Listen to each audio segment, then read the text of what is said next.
بسم اللہ الرحمن الرحیم بسم اللہ الرحمن الرحیم الحمد للہ رب العالمین والصلاة والسلام علی سید الانبیاء والمرسلین وعلی آلہ وصحبہ اجمعین۔ السلام علیکم ورحمۃ اللہ وبرکاتہ۔ عزیز طلبہ، آج ہم المرقات کا سبق نمبر 20 پڑھیں گے اور ہمارے آج کے سبق کا عنوان ہے جزئی اضافی کی تعریف اور جزئی اضافی اور جزئی حقیقی کے درمیان نسبت۔ آئیے پہلے ہم آج کے سبق کی عبارت اور اس کا ترجمہ سماعت کرتے ہیں۔ فصل: وقد یقال للجزئی معنی آخر وهو ما كان اخص تحت الاعم فالانسان على هذا التعريف جزئی لدخوله تحت الحيوان وكذا الحيوان لدخوله تحت الجسم النامی وكذا الجسم النامی لدخوله تحت الجسم المطلق وكذا الجسم المطلق لدخوله تحت الجوهر والنسبة بين الجزئی الحقیقی وبين هذا الجزئی المسمى بالجزئی الاضافی عموم وخصوص مطلقا لاجتماعهما في زید مثلا وصدق الاضافی بدون الحقیقی في الانسان فإنه جزئی اضافی وليس بجزئی حقیقی لأن صدقه على كثيرين غیر ممتنع۔ ترجمہ: فصل اور جزئی کا ایک اور معنی بیان کیا جاتا ہے اور وہ یہ ہے کہ وہ مفہوم اخص جو عام کے تحت داخل ہو۔ لہذا انسان اس تعریف کے مطابق جزئی ہے کیونکہ یہ حیوان کے تحت داخل ہے، اور حیوان جزئی ہے کیونکہ یہ جسم نامی کے تحت داخل ہے، اور اسی طرح جسم نامی جزئی ہے کیونکہ یہ جسم مطلق کے تحت داخل ہے، اور اسی طرح جسم مطلق جزئی ہے کیونکہ یہ جوہر کے تحت داخل ہے۔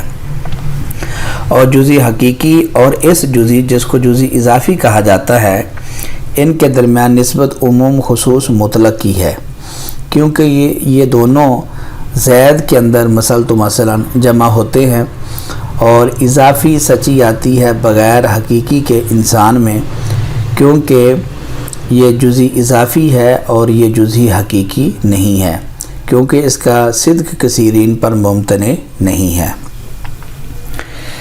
سبق کی عبارت اور اس کا ترجمہ سماعت کرنے کے بعد آئیے ہم عبارت کی وضاحت سمجھتے ہیں۔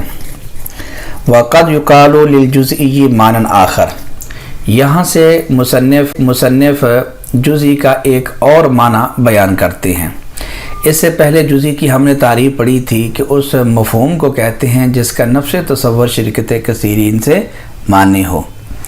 آج کے سبق کے اندر مصنف بیان کرتے ہیں کہ جزئی کی ایک اور تعریف کی جاتی ہے، اور وہ یہ ہے کہ ما کان اخص تحت العام، اس مفہوم اخص کو کہتے ہیں جو کسی عام کے تحت داخل ہو۔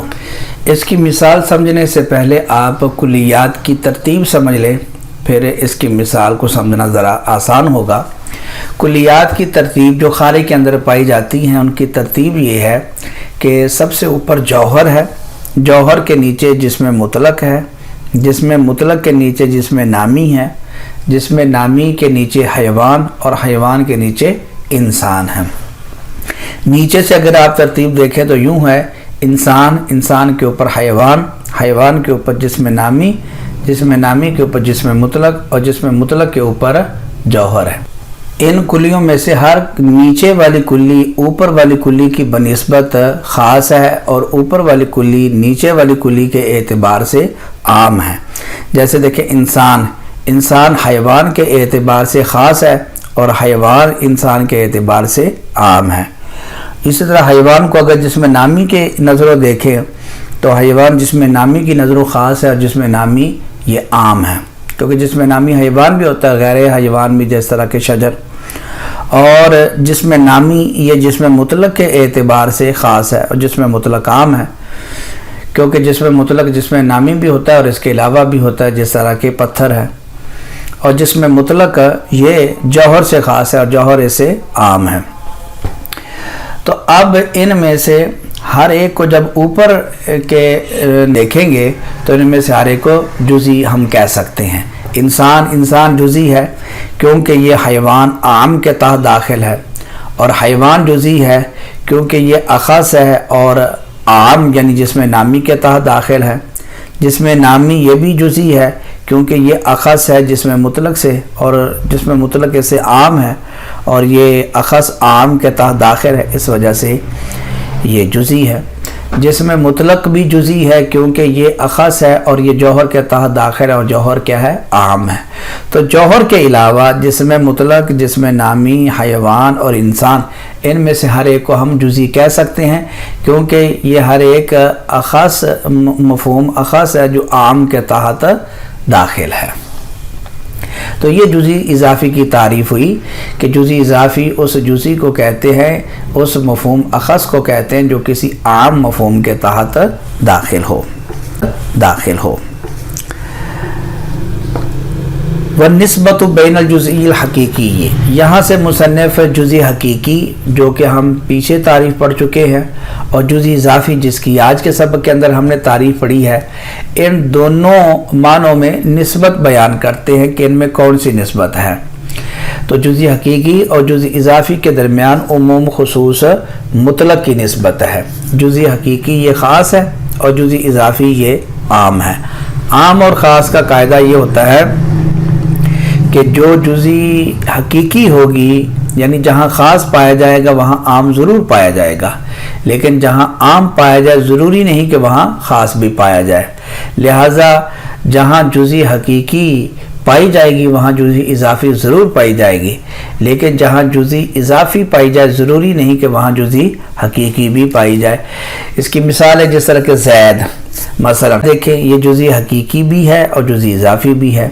جزئی حقیقی اس اعتبار سے کیونکہ اس کا نفس تصور شرکت کثیرین سے مانے ہے، تو یہ جزئی حقیقی ہے، اور جزئی اضافی بھی اس کے اوپر سچا آتا ہے کیونکہ یہ مفہوم اخص ہے جو عام کے تحت داخل ہے یعنی انسان کے تحت۔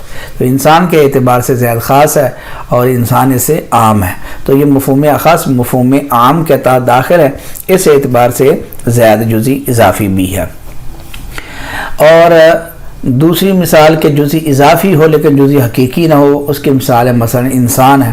تو انسان جزئی اضافی ہے کیونکہ یہ مفہوم اخص ہے جو کہ مفہوم عام یعنی حیوان کے تحت داخل ہے، لیکن جزئی حقیقی نہیں ہے کیونکہ جزئی حقیقی وہ ہوتی ہے جس کا نفس تصور شرکت کثیرین سے مانے ہو، جبکہ انسان کا نفس تصور شرکت کثیرین سے مانے نہیں ہے بلکہ یہ کثیرین پر سچا آتا ہے، اس لیے انسان جزئی اضافی ہے لیکن جزئی حقیقی نہیں ہے۔ عزیز طلبہ، یہ تھا ہمارا آج کا سبق۔ آج کے سبق کے اندر ہم نے جزئی اضافی کی تعریف اور جزئی اضافی اور جزئی حقیقی کے درمیان پائے جانے والی نسبت کو سمجھا۔ امید ہے کہ آپ لوگ آج کا سبق سمجھ گئے ہوں گے۔ آپ سے گزارش ہے کہ آپ جزئی حقیقی اور اضافی دونوں کی تعریفات اور امثلہ کو تحریر کریں اور ان کے درمیان پائے جانے والی نسبت کی وضاحت کریں۔ اللہ تعالیٰ سے دعا ہے کہ اللہ تعالیٰ ہمیں علم نافع، عمل صالح کے ساتھ اخلاص کی دولت